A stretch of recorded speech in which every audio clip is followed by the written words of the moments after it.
সবাইকে স্বাগত জানাচ্ছি সিএসআর মুক্তবাক অনুষ্ঠানে। আপনাদের সাথে রয়েছে রহমান রাশেদ।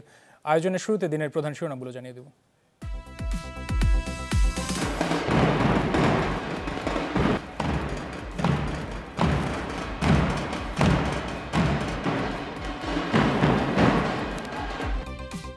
বর্ণিল আয়োজনে জন্মদিনে মুক্তির মহানায়ককে স্মরণ, বাংলাদেশের অগ্রযাত্রা কেউ ঠেকাতে পারবে না বললেন প্রধানমন্ত্রী।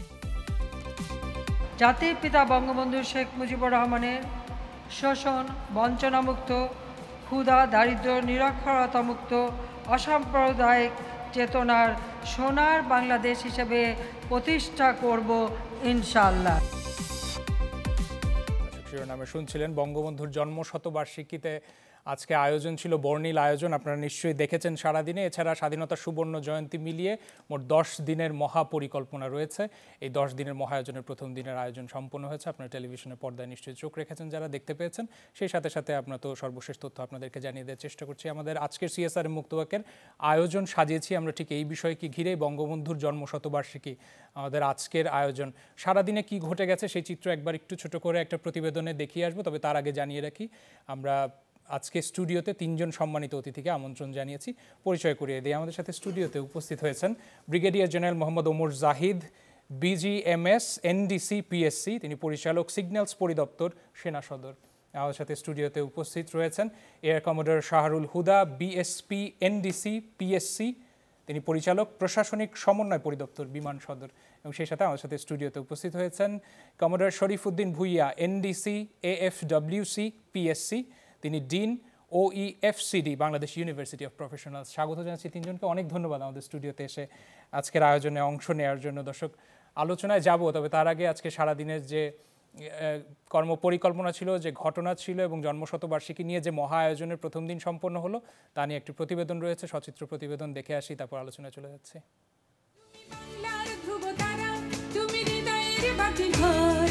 আকাশে বাতাসে বজ্র কণ্ঠ, তোমার কণ্ঠস্বর।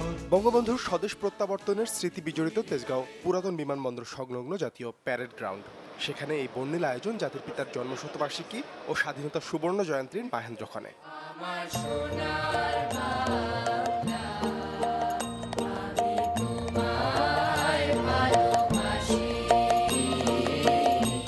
10 দিনের অনুষ্ঠানের শুরুটা হয় জাতীয় সঙ্গীতের মাধ্যমে। পরে প্রচারিত হয় বঙ্গবন্ধুর জন্মদিন ও স্বাধীনতার সুবর্ণ জয়ন্তীতে বিভিন্ন দেশের রাষ্ট্র ও সরকার প্রধান এবং শুভাকাঙ্ক্ষীদের পাঠানো ভিডিও বার্তা। দেশের অগ্রযাত্রায় পাশে থাকার কথা জানান চীন, জাপান ও কানাডার সরকার ও রাষ্ট্রপ্রধানরা। Over the past 50 years, your country has made incredible progress. 関係樹立50周年を迎えます。この特別な年に向けて二国間関係を Great dream of Sheikh Mujib, the dream of Shona Bangla. We must always remember what the elder generation of leaders did for the growth of China-Bangladesh relations, and we shall pass on the baton of the China-Bangladesh friendship to future generations. অনন্য এই আয়োজনে সস্ত্রীক যোগ দেন মালদ্বীপের রাষ্ট্রপতি ইব্রাহিম মোহাম্মদ সলিহ। বক্তব্যে বলেন, শুধু বাংলাদেশ নয়, বিশ্ববাসীর জন্য বঙ্গবন্ধু আদর্শ। His legacy will not be forgotten. He will always have an honored place in the hearts of those who yearn for democracy and freedom. প্রধান অতিথি রাষ্ট্রপতি মোহাম্মদ আব্দুল হামিদ বঙ্গবন্ধুর জীবন থেকে শিক্ষা নিয়ে রাজনীতিবিদদের দেশের কল্যাণে কাজ করার আহ্বান জানান। সময় রাজনীতিতে অনেক চড়াই উতরাই ঘটেছে, কিন্তু রাজনীতির গুণগত পরিবর্তন কতটুকু হয়েছে তা ভেবে দেখতে হবে। আমি রাজনীতিবিদদের আহ্বান জানাবো, আসুন বঙ্গবন্ধুর জীবনাদর্শ ও কর্ম থেকে শিক্ষা নিয়ে নিজেদের দেশ ও জনগণের সেবায় নিয়োজিত করি। সভাপতির বক্তব্যে প্রধানমন্ত্রী শেখ হাসিনা স্মরণ করেন স্বাধীনতার ইতিহাসে জাতির পিতার ভূমিকার কথা। ঐক্যবদ্ধভাবে সব অপতৎপরতা প্রতিহত করে দেশকে এগিয়ে নিয়ে যাওয়ার আহ্বানও জানান তিনি। বাংলাদেশ বিরোধী অপশক্তি এখনো দেশে বিদেশে সক্রিয় রয়েছে। তারা নানা অপতৎপরতার মাধ্যমে এই অর্জনকে নস্যাৎ করতে চায়। জাতির পিতা বঙ্গবন্ধু শেখ মুজিব এর শুভ জন্মদিনে আসুন আমরা ঐক্যবদ্ধভাবে সকল অপতৎপরতা প্রতিহত করে প্রিয় মাতৃভূমিকে উন্নয়ন অগ্রগতির পথ ধরে সামনে এগিয়ে নিয়ে যাই। ক্ষুধা ও দারিদ্র্যমুক্ত অসাম্প্রদায়িক দেশ গড়ার প্রত্যয়ের কথাও জানান বঙ্গবন্ধু কন্যা শেখ হাসিনা। বাংলাদেশ এগিয়ে যাচ্ছে, বাংলাদেশ এগিয়ে যাবে। অপ্রতিরোধ্য গতিতে বাংলাদেশ এগিয়ে যাবে জাতির পিতা বঙ্গবন্ধু শেখ মুজিবের স্বপ্ন পূরণে। বাঙালি জাতি যদি হয় একটি স্বপ্ন, সংগ্রাম, আকাঙ্ক্ষা ও সাফল্যের নাম, তার প্রধান রূপকার বঙ্গবন্ধু শেখ মুজিবুর রহমান। জাতির মহানায়কের জন্মদিনে জাতীয় প্যারেড গ্রাউন্ডে এজন্য এক অনন্য আয়োজন, যার সাক্ষী রাষ্ট্র, সরকার প্রধান সহ দেশি বিদেশি ৫ শতাধিক অতিথি। তারা বলছেন যে আদর্শ বঙ্গবন্ধু ধারণ করতেন, তার ধারাবাহিকতা রক্ষাই হোক আজকের দিনের শপথ। সাদবিন শফিক, চ্যানেল 24, জাতীয় প্যারেড গ্রাউন্ড, ঢাকা। আপনারা প্রতিবেদন দেখছিলেন। মূল আলোচনায় চলে যাচ্ছি। ব্রিগেডিয়ার জেনারেল ওমর জাহিদ আমার সাথে স্টুডিওতে রয়েছেন। আপনার কাছে শুরুতে আলোচনায় যাই। বঙ্গবন্ধু শেখ মুজিবুর রহমানের জন্ম শতবার্ষিকী এবং এই যে মহা আয়োজনের প্রথম দিন অতিবাহিত হয়েছে, সেই সাথে সাথে জাতীয় শিশু দিবসও আজ। এই দুই দিবসকে কেন্দ্র করে গুরুত্ব এবং তাৎপর্য আলোচনায় নিয়ে আসেন যদি। ধন্যবাদ। আজকে বঙ্গবন্ধুর ১০০তম জন্মদিন, একই সাথে জাতীয় শিশু দিবস এবং যেটি বলছিলেন রজত জয়ন্তী উদযাপনের 10 দিনের প্রথম দিন। বিশেষ এই দিনে আজকে এতগুলো অনুষ্ঠান হচ্ছে, তার মধ্যে একটি অনুষ্ঠানে উপস্থিত হতে পেরে আমার খুব ভালো লাগছে। এজন্য আমি আপনাকে, আপনার মাধ্যমে চ্যানেল 24-এর সম্পৃক্ত সকলকে এবং যারা আজকের এই অনুষ্ঠানটি দেখছেন তাদের সবাইকে এই দিনের বিশেষ শুভেচ্ছা জানাচ্ছি। দুটো অংশ ছিল আপনার। প্রথমটি হচ্ছে বঙ্গবন্ধু জন্মদিনের তাৎপর্য বা এ থেকে আমরা কী শিক্ষা নিতে পারি, এবং দ্বিতীয়টি হচ্ছে শিশু দিবসের প্রেক্ষাপট। প্রথম অংশটি আসি। বঙ্গবন্ধু জন্মদিনের তাৎপর্য বা এটি থেকে শিক্ষা নেওয়ার বিষয়টি আমার কাছে যেটি মনে হয়েছে যে বড় শিক্ষা হলো যে আদর্শ বাস্তবায়নের জন্য প্রয়োজন হচ্ছে ত্যাগ এবং প্রয়োজন হচ্ছে নেতৃত্বের। বিষয়টাকে আমি ঘটনা প্রবাহের সাথে এক্সপ্লেন করবার চেষ্টা করি।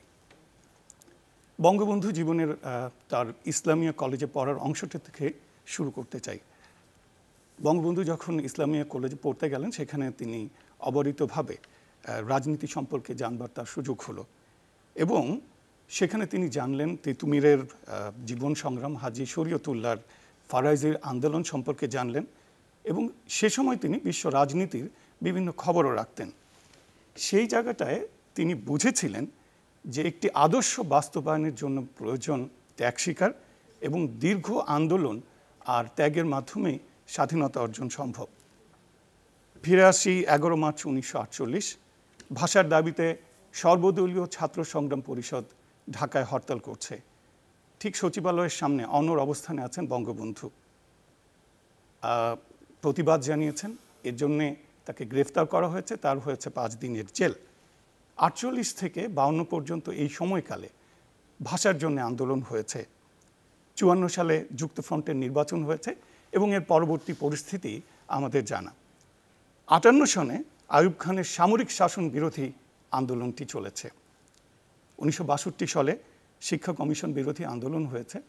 66 সালে হয়েছে 6 দফার দাবিতে আন্দোলন এবং আমরা জানি যে এই সময় বঙ্গবন্ধু ঢাকার প্রান্ত থেকে প্রান্তে এটির বিষয়ে জনসংযোগ করেছেন এবং মানুষের মধ্যে এটির ব্যাপারে আগ্রহের সৃষ্টি হয়েছে। 1968 সালে আগরতলা ষড়যন্ত্র মামলা হয়েছে। 69 সালে গণ অভ্যুত্থানের মাধ্যমে তিনি বেরিয়ে এসছেন আর 70 সালে নির্বাচনে বিজয় হয়েছে এবং বিজয় পরবর্তী ঘটনা তো আমরা জানি। 7 মার্চ 1971 সালে তিনি দিয়েছেন কালজয়ী ভাষণ। আমি ভাষণের 3টি অংশ বিশেষভাবে উল্লেখ করতে চাই। তিনি বলেছেন, আমি প্রধানমন্ত্রিত্ব চাই না, আমরা এদেশের মানুষের অধিকার চাই। এখানে শব্দ চয়নে উল্লেখযোগ্য বিষয়টি হচ্ছে আমি এবং আমরা। আমি প্রধানমন্ত্রিত্ব চাই না, আমরা এদেশের মানুষের অধিকার চাই। আমরা বলতে তিনি বুঝিয়েছেন তিনি এবং সকলকে যাদের নিয়ে আন্দোলন করেছেন। এখানে নেতৃত্বের একটি বিশাল জায়গা আমরা খুঁজে পাই। দ্বিতীয়টি হচ্ছে তিনি বলেছেন, রক্ত যখন দিয়েছি রক্ত আরও দিব, এদেশের মানুষকে মুক্ত করে ছাড়বো ইনশাল্লাহ। রক্ত দিয়েছি, রক্ত আরও দিব। ত্যাগের কথা বলেছেন, আরও ত্যাগের প্রয়োজন হবে এবং এই ত্যাগের মাধ্যমে বিজয় সুনিশ্চিত হবে। এবং আরেকটি অংশে তিনি বলেছেন, এবারের সংগ্রাম আমাদের মুক্তির সংগ্রাম, এবারের সংগ্রাম স্বাধীনতার সংগ্রাম। অর্থাৎ এই জায়গাটায় আন্দোলনের উনি একটি পেরেক ঠুকে দিলেন যে অনেক আন্দোলন করেছি, অনেক ত্যাগ স্বীকার করেছি, এখন বিজয় প্রয়োজন। তো এইটি হচ্ছে আমার কাছে মনে হয় যে জন্মদিনের এই জায়গাটার তাৎপর্য। আর শিশু দিবসে নিঃসন্দেহে বঙ্গবন্ধুর নাম আসতেই নেতৃত্বের কথা চলে আসে এবং স্বাধীনতার নাম তো না আসলে আসলে এটা আলোচনায় অপূর্ণ থেকেই যায়, কেননা স্বাধীনতার সাথে বাংলাদেশের জন্মের সাথে বঙ্গবন্ধুর নাম ওতপ্রোতভাবে জড়িয়ে রয়েছে। সেই সময় আপামর জনতা তার এই যে 7ই মার্চের ভাষণ বলি, অন্য সময় যিনি যখন দরাজ কণ্ঠে আহ্বান জানিয়েছেন, আপামর জনতা নেমে এসেছেন, যুদ্ধ করেছেন একটি স্বাধীন বাংলাদেশের জন্য। সেই সাথে সশস্ত্র বাহিনীতে যে বাঙালিরা তখন ছিলেন তারাও কাঁধে কাঁধ মিলিয়ে যুদ্ধ করেছেন। নিঃসন্দেহে আমরা তিনজনের কাছে যেতে চাই, তিন বাহিনীর কথাই শুনবো। নৌবাহিনীতে যারা ওই সময় কাজ করেছেন, স্বাধীনতা যুদ্ধের সময় বঙ্গবন্ধুর ডাকে সাড়া দিয়ে আপামর জনতার সাথে কাঁধে কাঁধ মিলিয়ে, সেই প্রেক্ষাপট যদি একটু আলোচনা করেন। আমি কমরেড শরীফুদ্দিন আপনার কাছে যাব। ধন্যবাদ। প্রথমে আমি আপনার মাধ্যমে চ্যানেল 24-কে ধন্যবাদ জানাচ্ছি আজকের অনুষ্ঠানে আমন্ত্রণ জানানোর জন্য, এবং দর্শকদের প্রতি রইল শুভেচ্ছা। আমি শ্রদ্ধাঞ্জলি জানাচ্ছি আমাদের জাতির পিতা বঙ্গবন্ধু শেখ মুজিবুর রহমান এবং লাখো শহীদানের, যাদের রক্তের বিনিময়ে আমরা পেয়েছি আজকের এই বাংলাদেশ এবং লাল সবুজের পতাকা। আমরা মুক্তিযুদ্ধের প্রেক্ষাপট এবং আজকের মুজিব বর্ষের কিছুটা তাৎপর্য আমরা শুনেছি ব্রিগেডিয়ার জাহিদের কাছ থেকে। আমি আর ওখানে যাব না, আমি সরাসরি চলে যাচ্ছি আপনার বিষয়ে, যে মুক্তিযুদ্ধকালীন আমাদের নৌবাহিনীর প্রেক্ষাপট কী ছিল। আপনারা জানেন যে বাংলাদেশ নৌবাহিনী যদিও শুরু হয়েছে 71 থেকে, স্বাধীনতা যুদ্ধের মধ্যে দিয়ে আমাদের নৌবাহিনীর সূত্রপাত বা সূচনা হয়েছে। বাট নৌবাহিনীর কার্যক্রম বা বঙ্গবন্ধুর সাথে যে আমাদের ইন্টিমেসি সেটা অনেক আগের থেকেই ছিল। আমি যদি বলি যে বঙ্গবন্ধু 1966 সালের 6 দফা যেটা দিয়েছিলেন, ওই 6 দফাতেই কিন্তু উনি উল্লেখ করেছিলেন যে পূর্ব পাকিস্তানে হবে বাংলাদেশের তৎকালীন যে পাকিস্তানের নৌ সদর দপ্তর। এটা একটা বিষয়। আরেকটা যেটা হলো যে উনি আগরতলা মামলা যখন হলো, আপনারা হয়তো অনেকেই জানেন কিনা জানি না, যে প্রথম 1 নম্বর আসামি ছিলেন বঙ্গবন্ধু শেখ মুজিবুর রহমান, 2 নম্বর আসামি ছিলেন আমাদের এই নৌবাহিনীর একজন কর্মকর্তা লেফটেন্যান্ট কমান্ডার শহীদ মোয়াজ্জেম, এবং আরও 5 জন নৌ সদস্য ছিলেন। তার পাকিস্তানি তখন কাজ করতেন, বাট বঙ্গবন্ধুর সাথে had a very good close intimacy. এই ভূখণ্ডে, বাংলার ভূখণ্ড কিন্তু অনেক প্রাচীনকাল থেকে চলে আসতেছে। এখানে আমাদের সমুদ্র এবং নদীমাতৃক দেশ, যেহেতু এখানে আরব থেকে শুরু করে আরবরা বহু আগে থেকে আমাদের এখানে বিজনেস করতো, বিভিন্ন বাণিজ্য নিয়ে আসতো, ট্রেড অ্যান্ড কমার্স চলতো, এবং অন্যান্য অনেক দেশ থেকেই এখান থেকে শুরু করে শুধু সুমাত্রা পর্যন্ত চলতো। আমাদের যে মেরিটাইম যে ট্রেড অ্যান্ড কমার্স, এটা কিন্তু বহু আগে থেকে, আমি যেটা বললাম আপনাকে, যে 15th সেঞ্চুরিতে এখানে টার্কিশরা পর্যন্ত এখান থেকে যুদ্ধজাহাজ তৈরি করে নিয়ে গেছে। 18th সেঞ্চুরিতে জার্মানরা তৈরি করেছে চট্টগ্রাম থেকে। সো আমাদের কিন্তু একটা মেরিটাইম হেরিটেজ, অনেক গৌরবময় ইতিহাস হয়ে গেছে। তা আমাদের প্রিয় বঙ্গবন্ধু এই বিষয়ে কিন্তু ওয়াকিবহাল ছিলেন যে ভৌগোলিক প্রয়োজনে, ভূ রাজনৈতিক প্রয়োজনে, যে আমাদের যে একটা শক্তিশালী নৌবাহিনীর প্রয়োজন এবং সমুদ্রের সম্পদকে ব্যবহার করার জন্য, উনি কিন্তু তখন থেকেই ভাবতে শুরু করেছিলেন, দেশ স্বাধীনতার আগে থেকেই। তো দেশ যখন স্বাধীন হলো 71-এর শুরুতেই, কিন্তু যখন যুদ্ধ শুরু হলো, আমাদের কিন্তু তখন কিন্তু আসলে নৌবাহিনী বলে তেমন কিছু ছিল না। আপনারা জানেন যে ফরাসি থেকে ফ্রান্সে তখন আমাদের পাকিস্তান নৌবাহিনীর একটা সাবমেরিনের ট্রেনিং চলতেছিল। ওখানে প্রায় 57 জন নাবিক ছিলেন। এই 57 জন নাবিকের 13 জন ছিল বাঙালি। এই 13 জন বাঙালি থেকে 8 জন বাঙালি যখন 25শে মার্চের যখন দেওয়া হলো, ডিক্লারেশন দেওয়া হলো স্বাধীনতার, তখন তারা বিবিসি নিউজ থেকে শুনে তারা কিন্তু উদ্বেলিত হয়ে পড়লো। দেশের জন্য তারা পালিয়ে চলে আসলো, অনেক দেশ ঘুরে তারপর ভারতে আসে। সেখানে একটা আপনার নৌ কমান্ডো দল গঠন করা হয় ভারতের সহযোগিতায়। পরবর্তীতে 500 জনের মতো একটা নৌ কমান্ডো দল গঠন করা হয়, যারা মূল কোর টিম হিসেবে কাজ করে এবং আমাদের স্বাধীনতা যুদ্ধে অংশগ্রহণ করে। আমি আরেকটা ইম্পর্টেন্ট জিনিস বলবো, যে বাংলাদেশ ভূখণ্ডকে এই মুক্তিযুদ্ধের সময় 11টি সেক্টরে ভাগ করা হয়। 10 নম্বর সেক্টর ছিল বেসিক্যালি নৌ সেক্টর, বা আমাদের সমুদ্র এলাকাকে করার জন্য। বাকি যে এই 10 নম্বর সেক্টর ব্যতীত অন্য যে সেক্টরগুলো ছিল, প্রত্যেকটা সেক্টরের জন্য কিন্তু অধিনায়ক ছিল। কিন্তু এই একমাত্র সেক্টর যেটার ভিতরে কোনো অধিনায়ক ছিল না, সরাসরি ছিল জেনারেল উসমানির অধীন। এই নৌ কমান্ডোদের বেসিক্যালি একটাই টার্গেট দেওয়া হয়েছিল, যে তারা জলসীমা বা নৌ যে চলাচল পথ, যে মানে নৌ চলাচল যেটা আছে সেটা বন্ধ করে দেওয়া, এবং তাদের সাপ্লাই যেন আসতে না পারে এই ভূখণ্ডে। That was the main task. এবং এটা যদি বন্ধ করতে পারে, আলটিমেটলি তারা স্বাধীনতাকে আরও ত্বরান্বিত করতে হবে, বিজয়কে আরও ত্বরান্বিত করতে পারবে। That was the main task. আমরা পরবর্তীতে পরে আমরা আরো কিছু সেই সাথে সাথে বাহিনীর আধুনিকায়ন সেই বিষয়গুলোতেও নিশ্চয়ই আলোচনার পরবর্তী অংশে চলে আসবে। এর কমরেডার শাহরুল হুদা, আপনার কাছে আসি। বঙ্গবন্ধুর নেতৃত্বে এই যে স্বাধীনতার ডাকে সাড়া দেয় এবং স্বাধীন বাংলাদেশের জন্য যে এই যে লড়াইটা, সেখানে বিমান বাহিনীর যে প্রেক্ষাপট ছিল, যে পদক্ষেপগুলো ছিল, যে ভূমিকা ছিল, সেটা একটু শুনবো আপনার কাছ থেকে। ধন্যবাদ। আমি আজকের এই বিশেষ দিনে পরম শ্রদ্ধার সাথে স্মরণ করছি আমাদের স্বাধীন বাংলাদেশের স্থপতি, সর্বকালের সর্বশ্রেষ্ঠ বাঙালি জাতির পিতা বঙ্গবন্ধু শেখ মুজিবুর রহমানকে। আর আপনার মারফত চ্যানেল 24-এর কর্তৃপক্ষকে ধন্যবাদ জানাচ্ছি আজকে আমন্ত্রণ জানানোর জন্য বাংলাদেশ বিমান বাহিনীর সদস্য হিসাবে আজকের এই বিশেষ দিনে এই আলোচনা সভায় অংশগ্রহণ করতে পেরে। যা বলছিলেন যে বাংলাদেশ বিমান বাহিনী কিভাবে স্বাধীনতা যুদ্ধে অংশগ্রহণ করেছে এবং সেখানে কি কি অবদান রেখেছে। অপারেশন কিলো ফ্লাইটের কথা চলেই আসে। অবশ্যই। তো বাংলাদেশের সকল সদস্যের মতোই বিমান বাহিনীরও যারাই পাকিস্তান বিমান বাহিনীতে কর্মরত ছিল সবাই কিন্তু এই স্বাধীনতা যুদ্ধে অংশগ্রহণ করার জন্য অনেকটা মরিয়া হয়েছিল। তো আমাদের যা স্ট্যাটিস্টিক্স আছে সে অনুযায়ী বিমান বাহিনী প্রায় 1136 জন সদস্য এই মুক্তিযুদ্ধে অংশগ্রহণ করে এবং এর মধ্যে প্রায় 50 জন নিহত হন, শহীদ হন। পরবর্তীতে 23 জন বিভিন্ন খেতাবও পান। তো আমাদের বিমান বাহিনী, বাংলাদেশ বিমান বাহিনীর এই স্বাধীনতা যুদ্ধে অংশগ্রহণটা একটা বিশ্বে একটা উদাহরণস্বরূপ। বিশ্বে এরকম কোনো বিমান বাহিনী নেই যেটা একটা সশস্ত্র যুদ্ধের ভেতরে জন্মগ্রহণ করেছে এবং পরবর্তীতে তারা অপারেশনও করেছে সেই মুক্তিযুদ্ধে। সো আমাদের বিমান বাহিনী 1971 সালের 28শে সেপ্টেম্বর একটি মাত্র অসামরিক বিমান, 3টি অসামরিক বিমান, একটি অটার, একটি ডেকোটা এবং একটি এলুট ছোট হেলিকপ্টার, এই 3টা দিয়ে 57 জন সদস্যের সমন্বয়ে এই ফ্লাইটটি তৈরি হয়। কিলো ফ্লাইট যার নামকরণ করা হয়েছে। এই কিলো শব্দটা আসলে আমাদের যে উপ অধিনায়ক খন্দকার স্যার, ওনার কে আমরা এভিয়েশন টার্মে কিলো হিসেবে উল্লেখ করি, সেটাকে কিলো ফ্লাইট বলা হয়। সেই কিলো ফ্লাইট 3রা ডিসেম্বরে 28শে সেপ্টেম্বর এটা সংগঠিত হয়।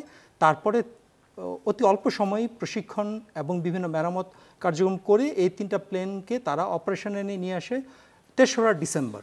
এই 3রা ডিসেম্বর থেকেই কিন্তু আমাদের মুক্তিযুদ্ধের একটা অন্য মাত্রা যোগ হয়, একটা সমন্বিত অ্যাটাকের কার্যক্রম শুরু হয় এবং এতে করে আমাদের স্বাধীনতাটা ত্বরান্বিত হয় এবং 3রা ডিসেম্বর থেকে শুরু করে 15 ডিসেম্বরের ভেতরে এই কিলো ফ্লাইট প্রায় 50টি অপারেশন করে। এই অপারেশনগুলোও খুবই রোমহর্ষক এবং খুবই গুরুত্বপূর্ণ। যেমন প্রথম দিনেই তারা চট্টগ্রামে ইস্টার্ন রিফাইনারিতে অ্যাটাক করে, পরবর্তীতে নারায়ণগঞ্জে গোদানাইল তেল শোধনাগারে অ্যাটাক করে। আর এছাড়া বিভিন্ন সময়ে তারা সিলেট, শ্রীমঙ্গল, কুমিল্লা, দাউদকান্দি, নরসিংদী, ভৈরব বাজারে বিভিন্ন টার্গেটের উপরে অপারেশন পরিচালনা করে। বাংলাদেশ বিমান বাহিনী এই স্বাধীনতা যুদ্ধের সময় এভাবে যে একদম অসামরিক বিমানগুলোকে নিজেরা মডিফাই করে তারপরে যেই ধরনের স্ট্র্যাটেজিক টার্গেটের উপরে তারা আক্রমণ পরিচালনা করে, এটা কিন্তু আমাদের স্বাধীনতা বা আমাদের বিজয়ের গতি অনেক ত্বরান্বিত করে। নিঃসন্দেহে আমরা আরও আলোচনায় থাকতে চাই। একটা বিরতির সময় আছে, বিরতি থেকে আসছি, নিশ্চয়ই এই ব্যাপারে আরও কথা বলবো এবং বঙ্গবন্ধুর জন্মশতবার্ষিকী নিয়ে আমরা আলোচনায় ছিলাম। আপনারা CSRM দেখছেন, CSRM মুক্তবাগ দেখছেন। সময় আছে ছোট্ট একটা বিরতি, সাথে থাকুন, একটু পর আসছি আমরা।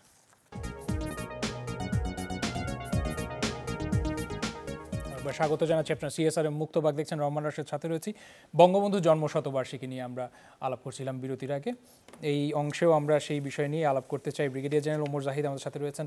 স্বাধীনতার পূর্ববর্তী যে মুক্তির মহানায়কের আমরা কথা বলছি, যার নেতৃত্বে সশস্ত্র বাহিনীও যারা কাজ করেছেন, এখনও আপনারা যারা কাজ করছেন দেশ রক্ষায় এবং দেশ গঠনে, নিঃসন্দেহে স্বাধীনতার পরবর্তী সময় একটা চ্যালেঞ্জ ছিল যে সশস্ত্র বাহিনীগুলোকে পুনর্গঠনের একটা অঙ্গীকার, একটা প্রত্যয় ব্যক্ত করেছেন। সেই সাথে সাথে এই মুহূর্ত পর্যন্ত যদি টানি যে সশস্ত্র বাহিনী, বিশেষ করে বাংলাদেশ সেনাবাহিনী কি কি পদক্ষেপ রাখছে বা কি ভূমিকা রাখছে?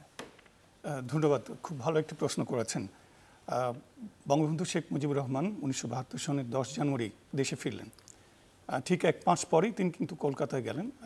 ভারতের প্রধানমন্ত্রী শ্রীমতী ইন্দিরা গান্ধীর কাছে অনুরোধ করলেন যাতে ভারতীয় মিত্র বাহিনী দেশে ফিরে যায়, এবং সে অনুযায়ী তারই অনুরোধে 17 মার্চ 1972 তারিখে ভারতীয় মিত্র বাহিনীর শেষ অংশটি যেটি ছিল সেটি বাংলাদেশ ভূখণ্ড ছেড়ে চলে যায়। এরপরে হলো যে বাংলাদেশের সশস্ত্র বাহিনী তৈরি করবার পালা, গঠন বা পুনর্গঠনের পালা। সেনাবাহিনীকে স্বয়ংসম্পন্ন করবার জন্য যুদ্ধ পরবর্তীকালে যুদ্ধে অংশগ্রহণ করা যে 3টি ফোর্স ছিল, এস ফোর্স, কে ফোর্স এবং জেড ফোর্স, এদেরকে যথাক্রমে ঢাকায় 46 পদাতিক ব্রিগেড, যশোরে 55 পদাতিক ব্রিগেড এবং কুমিল্লায় 44 পদাতিক ব্রিগেড হিসেবে নিয়োজিত করা হয়। এ সময় রংপুরে 72 পদাতিক ব্রিগেড গঠিত হয় এবং ছোট বড় 100টিরও বেশি ইউনিট প্রতিষ্ঠিত হয়। সেনাবাহিনীতে আর্মস অ্যান্ড সার্ভিসের গোড়াপত্তন হয়। তখন Army Service Corps, EME Corps, RVFC Corps, Military Police Corps, Army Clerical Corps প্রতিষ্ঠিত হয় এবং অর্ডিন্যান্স কোর এবং মেডিকেল কোর পুনর্গঠিত হয়। বেঙ্গল ল্যান্সার প্রতিষ্ঠিত হয়, পিজিআর প্রতিষ্ঠিত হয়। একটি বিশেষ কথা বলা প্রয়োজন এখানে, বঙ্গবন্ধু ফিল করেছিলেন যে ওই সময় প্রশিক্ষিত এক সেনা সদস্য তৈরি করবার জন্যে একটি মিলিটারি একাডেমি একান্ত প্রয়োজন। 1973 সালের 9 নভেম্বর তিনি বিএমএ প্রতিষ্ঠার অনুমতি দেন। ঠিক তার 20 দিনের মাথায় অর্থাৎ 29 নভেম্বর 1973 সালে কুমিল্লা সেনানিবাসে বিএমএ প্রতিষ্ঠিত হয়। 1974 সালের 9 জানুয়ারি প্রথম শর্ট কোর্সের প্রশিক্ষণ শুরু হয়। 1 মাস 2 দিন পর অর্থাৎ 1975 সালের 15 জানুয়ারি প্রথম শর্ট কোর্সে পাসিং আউট অনুষ্ঠিত হয় এবং স্বাভাবিকভাবেই সেখানে বঙ্গবন্ধু প্রধান অতিথি ছিলেন এবং তিনি যে বক্তব্য সেখানে প্রদান করেছিলেন এটি আমাদের কাছে এখনও অনুসরণীয় এবং অনুকরণীয়। এছাড়া অনেক শিক্ষা প্রতিষ্ঠান তখন হয়েছে। বঙ্গবন্ধুর বিশেষ চেষ্টায় তখন অস্ত্রশস্ত্র সরঞ্জাম, গোলাবারুদ এসছে। আপনি জানেন যে তখন ট্যাঙ্ক এসছে, যা বাংলাদেশের নতুন অধ্যায়ের সূচনা করেছে। যুদ্ধাহত 400 জনেরও বেশি অফিসার সৈনিককে বিদেশে চিকিৎসার জন্য তখন বঙ্গবন্ধু পাঠিয়েছেন। বিশেষভাবে বলতে চাই, বঙ্গবন্ধুর ঐকান্তিক প্রচেষ্টায় প্রথম তথ্য নির্ভর এবং যুগোপযোগী প্রতিরক্ষা নীতি 1974 সালে তৈরি হয় এবং যেটিকে ভিত্তি করে বর্তমানে ফোর্সেস গোল 2030 তৈরি হয়েছে এবং জাতীয় প্রতিরক্ষা নীতি 2018 অনুমোদিত হয়েছে। মোদ্দা কথা হচ্ছে, আজকে যে দক্ষ, প্রশিক্ষিত এবং নির্ভরযোগ্য 21 শতকের চ্যালেঞ্জ মোকাবেলার সক্ষম সেনাবাহিনী, সেটির ভিত্তি কিন্তু তখনই তৈরি হয়েছিল। আমি সেই একই প্রশ্ন সবার কাছে রাখতে চাই। কমোডর শরীফুদ্দিন, আপনার কাছে আসি। পুনর্গঠন তো নিঃসন্দেহে একটা চ্যালেঞ্জিং ব্যাপার ছিল এবং সেই সাথে একটা বাহিনীর আধুনিকায়ন তো আসবেই। এইটা যাওয়ার আগে বর্তমান প্রেক্ষাপটের আলোকে যদি বাহিনীর কথা বলতে চাই বা যদি শুনি আপনার কাছে, বাংলাদেশ নৌবাহিনী, তাদের অবদান এবং তাদের যে প্রেক্ষাপট ছিল, সার্বিকভাবে ভূমিকাগুলো। ধন্যবাদ। আমি অবদানের কথাটাই ফার্স্ট টাইম তুলব যে আমাদের স্বাধীনতা যুদ্ধে আমি যে পয়েন্টটা বলেছিলাম যে 500 জন সদস্যের নৌ কমান্ডো গ্রুপ গঠন করা হয়। আলটিমেটলি তারা কী করলো? তারা কিন্তু একটা স্পেশাল অপারেশন ক্যারি আউট করে 15 আগস্ট 1971, যেটা আমরা জানি অপারেশন জ্যাকপট। এটা আন্তর্জাতিকভাবে সবাই জানে। It was a very big operation and clandestine operation. এই অপারেশনে যেটা করেছিল যে 60টি যুদ্ধ জাহাজ, 26টি জাহাজ মার্চেন্ট শিপ ছিল বিভিন্ন বন্দরে, আপনার চট্টগ্রাম, মংলা, নারায়ণগঞ্জ এবং চাঁদপুরে। এখানে পাকিস্তানিদের অনেক অস্ত্রশস্ত্র ছিল, রসদ ছিল, সব কিছু ভরা ছিল। তো ওই দিনের যে অপারেশনটা ছিল, that was very very important operation. 160 জনকে 4টা ভাগে ভাগ করে ওখানে পাঠিয়েছিল। একই টাইমে এই অপারেশনগুলো চালায় রাতের বেলা। আলটিমেটলি এই 26টা জাহাজই ডুবিয়ে দেয়। তো এর ফলে হয় কি যে প্রায় 75,000 মেট্রিক টনের যে রসদ ছিল, শস্ত্র ছিল, গোলাবারুদ ছিল, সব ডুবে যায়। তাতে তাদের যে চ্যানেলগুলো বন্ধ হয়ে যায়। তাতে যেটা হয়েছে যে তাদের মনোবলটা ভেঙে যায়, সাপ্লাই লাইন কাট অফ হয়ে যায় এবং আন্তর্জাতিকভাবে যে মিডিয়াতে যে কাভারেজ, যেটা আগে কিন্তু জানতো যে স্বাধীনতার যুদ্ধ চলতেছে, ইয়াহিয়া খান অনেক বড় বড় কথা বলতেছে যে শান্তিপূর্ণ কোনো সমস্যা নেই এই পূর্ব পাকিস্তানে, বাট এই অপারেশনের উপর কিন্তু জানতে পারে আন্তর্জাতিক মিডিয়া যে something special is going on, এদেশের অবস্থা যে অন্যদিকে যাচ্ছে এবং এইটা কিন্তু বড় ধরনের একটা ইম্প্যাক্ট ক্রিয়েট করে এবং আমাদের স্বাধীনতাকে ত্বরান্বিত করে।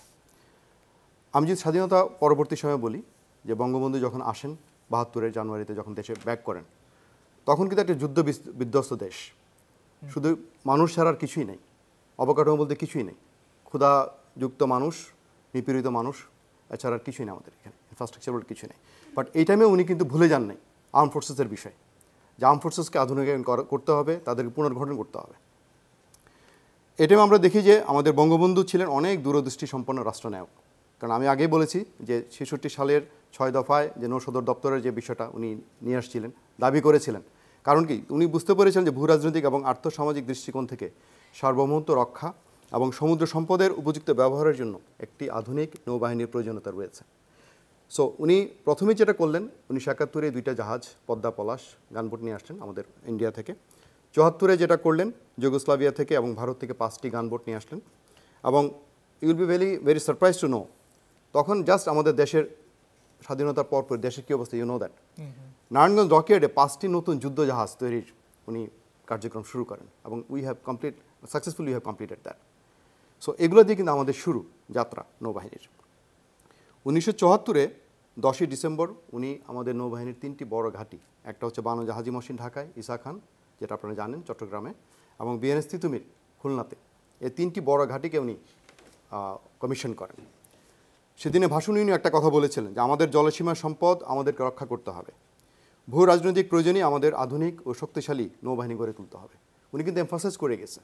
সাবসিকুয়েন্টলি ব্রিগেডিয়ার ওমর জাহিদ যেটা বললেন যে 1974-এর যে প্রতিরক্ষা নীতি যেটা তৈরি করেছিলেন, সেখানে কিন্তু আমাদের শক্তিশালী নৌবাহিনীর কথা বলা আছে, ওইখানে কিন্তু হাইলাইট করা আছে। এবং এটারই ধারাবাহিকতা আমাদের ফোর্সেস গোল 2030 চলে আসছে। তা আমাদের এই টাইমে আরেকটা ইম্পর্টেন্ট জিনিস বঙ্গবন্ধু করে গেছেন, যেটা খুবই দূরদৃষ্টি সম্পন্ন কাজ করেছেন, যেটা 1974-এ the Territorial Waters and Maritime Zones Act 1974, যেটার মাধ্যমে আমাদের সমুদ্র সীমা কী হবে না হবে সেটা বলা আছে। 8 বছর পর 1982 সালে আমাদের জাতিসংঘ যে আনক্লোজ যেটা করেছে, United Nation Convention for the law of the sea, ওইটার আলোকে কিন্তু করা। আমরা কিন্তু এটা অ্যাডভান্টেজটা পেয়েছি 2012 এবং 2014 সালে, যখন মায়ানমার এবং ভারতের সাথে যখন আমাদের সমুদ্র সীমা নিয়ে আমাদের যে বিরোধ দেখা দেয়, সেটা মীমাংসা হয়, ওইটার আলোকে কিন্তু আমরা অনেক বড় একটা অ্যাডভান্টেজ পেয়েছি। এবং আমরা 1,18,813 বর্গ কিলোমিটার সমুদ্র সীমায় পেয়েছি, যেটা বাংলাদেশ ভূখণ্ডের প্রায় 82%। So it's almost like another Bangladesh. আমি যদি বলি এরই ধারাবাহিকতায় আমাদের বর্তমান মাননীয় প্রধানমন্ত্রী শেখ হাসিনা এই বঙ্গবন্ধুর যে দূরদৃষ্টি সম্পন্ন মেরিটাইম ভিশন ছিল, যেটা এটা কিন্তু উনি কন্টিনিউ করেছেন। উনি যেটা করেছেন, ওনার সময়েই উনি 3 ডাইমেনশনাল নেভি তৈরি করেছেন, frigate, corvette, large patrol craft, OPV, hydrography vessel. Almost এখন আমাদের 80-টির মতো জাহাজ আছে, যেখানে আমরা 2টা দিয়ে শুরু করেছিলাম। এই 50 বছর 80 শেপস উই হ্যাভ। এছাড়া এয়ারক্রাফট, হেলিকপ্টার, এবং 2017 সালে আপনারা জানেন 2টা সাবমেরিন আসছে, যেটা strategic platform, very very important for navy. এই সার্বিকভাবে কিন্তু আমরা 2017-এর পরে আমরা 3 ডাইমেনশনাল নেভি হিসেবে চলে আসছি। এর পাশাপাশি আমাদের স্পেশাল ফোর্স সোয়ার্টস গঠন করা হয়েছে, যেটা স্পেশাল অপারেশনের জন্য। সাবমেরিন ঘাঁটি বিএনএস শেখ হাসিনা, বিএনএস শেরে বাংলা এবং শেখ মুজিব ঘাঁটি 3টা, উইচ আর ভেরি ইম্পর্টেন্ট। পাশাপাশি আরও অনেক আমাদের প্রতিষ্ঠান তৈরি হয়েছে। আমরা বেসিক্যালি ফোর্সেস গোল 2030 এবং নেভি ভিশন ডকুমেন্ট যেটা রিসেন্টলি করা হয়েছে 2041, এই মোতাবেকই আমরা এগিয়ে নিয়ে যাচ্ছি। আমরা বাংলাদেশ বিমান বাহিনীর কথাই আসি। আকাশকেও তো শত্রুমুক্ত রাখতে হবে, সেটার প্রয়োজনেই কাজ করে যাচ্ছেন এবং সেই সাথে সাথে সাধারণ মানুষজন আকাশে তাকান, বাংলাদেশের প্লেন উঠতে দেখেন। জন্মশতবার্ষিকীতে আমরা দেখেছি আকাশে 100 ফরমেশনে বাংলাদেশ বিমান বাহিনীর প্লেন উড়ে যাচ্ছে, নিঃসন্দেহে একটা গর্ব জাগানিয়ারই কাজ। এর কমান্ডার শাহরুল হুদা, আপনার কাছে যাই। তো সেই সাথে সাথে সময়ের চ্যালেঞ্জ মোকাবেলায় ওই পুনর্গঠন শেষ করে এই বাহিনী কিভাবে এগিয়ে যাচ্ছে? ধন্যবাদ। আসলে বঙ্গবন্ধু কিন্তু সেই স্বাধীনতা পরপরই কিন্তু উপলব্ধি করেছেন আমাদের ভৌগোলিক অবস্থান এবং কৌশলগত দিক বিবেচনা করে এবং অর্থনৈতিক সম্ভাবনার দিক বিবেচনা করে উনি ঠিক অনুধাবন করেছেন যে আমাদের একটি শক্তিশালী এবং পেশাদার বিমান বাহিনী প্রয়োজন। এই বক্তব্যটা আমি এজন্য দিচ্ছি যে আমরা যদি একটু বিবেচনা করি যে সেই 1974 সালেই 72 সালেই আমরা এয়ার ডিফেন্স রেডার সংযোজন করি, আমরা MiG-21 তখনকার দিনের অত্যাধুনিক বিমান সংযোজন করি, আমাদের ট্রান্সপোর্ট এয়ারক্রাফট N-24 এবং N-26 এগুলো কিন্তু সেই সময়ের অত্যাধুনিক পরিবহন বিমান, সেই সাথে হেলিকপ্টার সংযোজন করি। এছাড়া 1973 সালেই উনি কিন্তু নির্দেশনা দেন যে আমাদের দক্ষ বৈমানিক তৈরি করার জন্য একাডেমি তৈরি করতে হবে এবং সেটা কার্যক্রম 1974-এই কিন্তু ক্যাডেটস ট্রেনিং উইং হিসাবে কার্যক্রম শুরু হয়ে যায়। এখন আমি যদি এখানে দেখি বাংলাদেশ বিমান বাহিনী গঠনে বঙ্গবন্ধু শেখ মুজিবুর রহমান কী দর্শন বা কী ফিলোসফি ফলো করেছেন, সেটা দেখলেই আমরা কিন্তু একদম বর্তমান যত উন্নত বিমান বাহিনী আছে সেখানে যেভাবে একটা বিমান বাহিনীকে সংগঠিত করে, সেই 72 সালে উনি সেভাবে এটা সংগঠিত করেছেন। আমরা যেটাকে বলি লেয়ার্ড এয়ার ডিফেন্স সিস্টেম, স্তর বিশিষ্ট আকাশ প্রতিরক্ষা ব্যবস্থা। সো আমাদের একদম ক্লোজ নিট হচ্ছে এয়ার ডিফেন্স রেডার্স, যেটা দিয়ে আপনি আকাশ পর্যবেক্ষণ করবেন, আর ইন্টারসেপ্টর এয়ারক্রাফট যেটা MiG-21, এটা দিয়ে আপনি শত্রুকে ঘায়েল করবেন। এই স্তরযুক্ত আকাশ প্রতিরক্ষা ব্যবস্থা 1972 সালে উনি কিন্তু আমাদেরকে উপহার দিয়েছেন। তারই ফলশ্রুতিতে আজকে যখন আমাদের বর্তমান সরকার, পূর্ববর্তী এবং বর্তমান মেয়াদে, উনি কিন্তু এই আধুনিকায়ন চালু রেখেছেন এবং আমরাও MiG-29-এর মতো অত্যাধুনিক বিমান, 4th জেনারেশন বিমান আমরা সংযোজন করতে পেরেছি। এছাড়া আরও অন্যান্য পরিবহন বিমান, হেলিকপ্টার, এগুলোও অনেক সংযোগ হয়েছে। এই বাহিনীর আধুনিকায়নের যে অঙ্গীকার, সেটাও আমরা বারবার সরকার প্রধানের বিভিন্ন বক্তব্যে উঠে এসেছে এবং আমরা দেখতে পেয়েছি সরকারের নানা পদক্ষেপে যে সশস্ত্র বাহিনীকে আধুনিক করতে হবে এবং করতে যার পদক্ষেপগুলো সেগুলো নিয়ে থাকবে। সেই সাথে সাথে প্রত্যাশার ব্যাপারগুলো নিশ্চয়ই আলোচনায় উঠে আসবে। এটা বিরতি থেকে আসছি, তারপরে নিশ্চয়ই ব্যাপারে কথা হবে। CSR মুক্তবাক দেখছেন, এটা বিরতির সময় হচ্ছে, সাথেই থাকুন, একটু পর আসছি আমরা।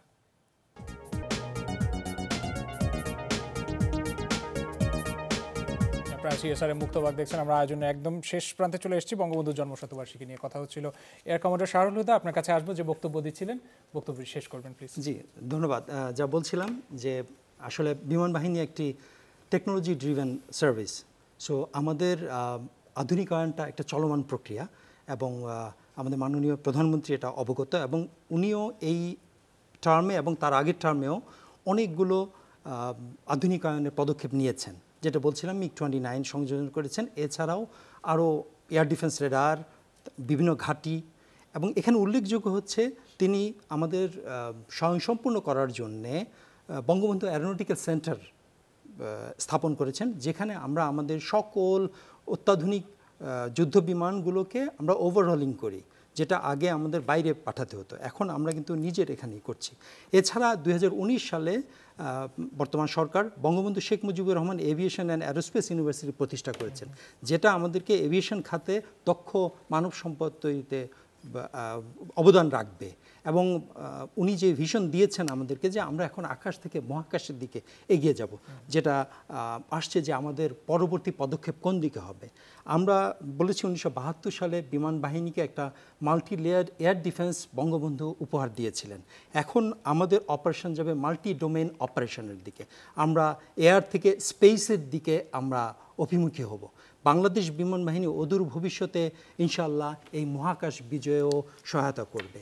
এছাড়া আমাদের যে জাতি গঠনে বিমান বাহিনীর ভূমিকা, সেটা যদি বলি, এই বৈশ্বিক এই মহামারীর সময় যেখানে বিভিন্ন এয়ারলাইন্স বন্ধ হয়ে গেছে, তারা পরিচালনা করছিল না মিশন, সেই সময়ও কিন্তু আমাদের বিমান বাহিনী মেডিকেল ইভাকুয়েশন, অভ্যন্তরীণ মেডিকেল ইভাকুয়েশন খুবই একটা মডিফাইড ডিভাইস দিয়ে হেলিকপ্টার করে প্রত্যন্ত অঞ্চল থেকে রুগীদেরকে, কোভিড রুগীদেরকে ঢাকা শহরে নিয়ে আসছিলেন উন্নত চিকিৎসার জন্য। এছাড়াও আমাদের প্রায় 19টা মিশন আমরা বিভিন্ন আন্তর্জাতিক পরিমণ্ডলে সৌজন্য ত্রাণ এবং মেডিকেল ইকুইপমেন্ট পাঠিয়েছি।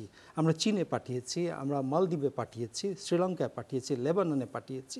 সো এই ধরনের কর্মকাণ্ড কিন্তু এই দুর্যোগ মোকাবিলার সময়ও আমরা করে থাকি, আন্তর্জাতিক দুর্যোগ থেকে শুরু করে এবং আমাদের আভ্যন্তরীণ দুর্যোগ কর্মকাণ্ডের সময় করি। এছাড়া যেটা কমোডোর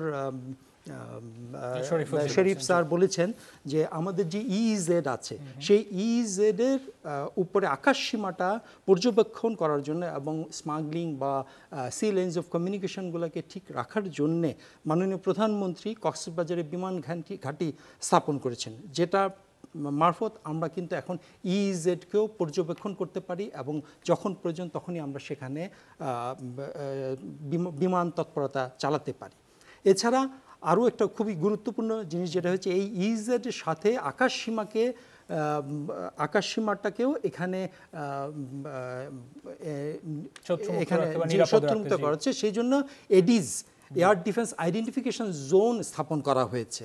তার মানে যে আমার শুধু ইইজেড পানিতে থাকলেই হবে না, তার আকাশ সীমাটাও কিন্তু আমাদেরকে পর্যবেক্ষণ করতে হবে। আমাদের এইসব আধুনিকায়ন কিন্তু চলমান। ধন্যবাদ। আমরা আয়োজনে একদম শেষ দিকে চলেছি। কমরেড শরীফুদ্দিন, বাহিনী ঘিরে প্রত্যাশার জায়গা যদি জানতে চাই, একটু সংক্ষেপে উত্তর নিব। আমরা আয়োজনে একদম শেষ পর্যায়ে। ধন্যবাদ। আমি যেটা বলবো যে আমাদের মূলত নৌবাহিনীর যে কার্যক্রম বা ইম্পর্টেন্সটা আমি একটু বললে হয়তো আরও জিনিসটা ক্লিয়ার হবে। যেটা নৌবাহিনীকে আমরা শুধু একটা প্রতিরক্ষা বাহিনী হিসেবে বললে হবে না, এটা বেসিক্যালি একটা অর্থনৈতিক শক্তিও। কেন বললাম যে আপনি যদি দেখেন যে আমাদের সমুদ্র দিয়ে কিন্তু অলমোস্ট 95% আমাদের এক্সপোর্ট ইম্পোর্ট হয়। সমুদ্রের যে আমাদের পথ, যেটা সমুদ্র পথ ইস্ট এবং ওয়েস্টে, সেটাকে নিরাপদ রাখা এটা আমাদের দায়িত্ব। প্রতি বছর আপনি জানেন কেন আমি জানি না, যে $100 বিলিয়ন এক্সপোর্ট ইম্পোর্ট হয়, হিউজ অ্যামাউন্ট। এখন যে এটা যদি বন্ধ হয়ে যায়, আমাদের টোটাল ইকোনমি কিন্তু কলাপস করে যাবে। It's a life line. পাকিস্তানের যে অবস্থা হয়েছিল 1971 সালে, যে যখন তাদের সমুদ্র চ্যানেলগুলো বন্ধ করে দেওয়া হয়েছিল, ultimately they collapse in a very short time. তো আমাদের কিন্তু একই জিনিস কিন্তু। So it's very very important. পাশাপাশি যেটা আমি বলবো যে আমাদের এই উপকূল নিয়ে, সমুদ্র উপকূলে এখন কিন্তু হিউজ অ্যাক্টিভিটি চলতেছে। আপনারা জানেন যে ব্লু ইকোনমির কথা শুনেছেন, সুনীল অর্থনীতি, যে সমুদ্র অর্থনীতিকে, সমুদ্রকে ব্যবহার করে আমরা অর্থনীতি কীভাবে পুনর্জীবিত করতে পারি, সেটা নিয়ে হিউজ কাজ চলতেছে এখন। আপনি দেখেন এই আমাদের এই সীতাকুণ্ড থেকে মাতারবাড়ি পর্যন্ত, ওদিকে আপনার টেকনাফ পর্যন্ত প্রচুর অ্যাক্টিভিটি হচ্ছে। মাতারবাড়িতে ডিপ সি পোর্ট হচ্ছে, আপনারা জানেন। এটা অলমোস্ট 17,700 কোটি টাকার প্রজেক্ট। একটা প্রজেক্টে দেখেন কী পরিমাণ। এছাড়াও তো আমাদের রয়ে গেছে পায়রা পোর্ট, রয়ে গেছে বে টার্মিনাল হচ্ছে, আপনার পতেঙ্গা কন্টেনার টার্মিনাল হচ্ছে, হিউজ অ্যাক্টিভিটি। পাশাপাশি ধরেন আমাদের যে এখানে কিন্তু আমাদের সমুদ্রে কিন্তু 26টা সি আপনার গ্যাস ব্লক রয়ে গেছে, যেগুলো কিন্তু আলটিমেটলি আমাদেরকে এক্সপ্লোর করতে হবে। সমুদ্রে বিশাল সম্পদ রয়ে গেছে, যেগুলো আমাদের এক্সপ্লোর করার প্রয়োজন। Power plant, special economic zone, industry, shipbuilding. হাতে একটু সময় স্বল্পতা হয়ে যাবে বোধহয়। হ্যাঁ, আমি ব্রিগেডিয়ার জেনারেল ওমর জাহিদ আপনার কাছে আসি, একটু সংক্ষেপে নেই উত্তরটা। প্রত্যাশার জায়গাটা দিয়ে আমরা যেহেতু শেষ করব আজকের আয়োজন, শেষ খুব সংক্ষেপে বলছিলাম যে 74 সালে যে প্রতিরক্ষা নীতি, যাকে ভিত্তি করে ফোর্সেস গোল 2030 হলো, এর আওতায় সেনাবাহিনীতে উন্নয়ন হচ্ছে, সম্প্রসারণ হচ্ছে, আধুনিকায়ন হচ্ছে। অত্যাধুনিক যুদ্ধাস্ত্র এসছে, সরঞ্জামাদি আসছে, হেলিকপ্টার আসছে, আর্টিলারি গান, মিসাইল, ইনফ্যান্ট্রি গ্যাজেট, ট্যাঙ্ক সংযুক্ত হচ্ছে। যোগাযোগের জন্য বঙ্গবন্ধু স্যাটেলাইট 1 ব্যবহৃত হচ্ছে। আমাদের প্রশিক্ষণ সক্ষমতা বেড়েছে, আমাদের অপারেশন সক্ষমতা বেড়েছে। জাতিসংঘে শান্তি রক্ষায় যে ট্রুপস কন্ট্রিবিউশন কান্ট্রি হিসেবে বাংলাদেশ এখনও শীর্ষে আছে। বাংলাদেশ সেনাবাহিনী এখন দক্ষ, উপযুক্ত, সুসজ্জিত, সুসংগঠিত এবং প্রশিক্ষিত একটি পেশাদার সেনাবাহিনী, যা ধারাবাহিকভাবে উন্নয়নশীল। অনেক ধন্যবাদ আমাদের আজকের আয়োজনে আসার জন্য। অনেক ধন্যবাদ আপনাদের সবাইকে। দর্শক, আজকের মতো CSR মুক্তবাক এখানে শেষ করছি। সাথে থাকার জন্য সবাইকে ধন্যবাদ। সবাই সুস্থ থাকুন।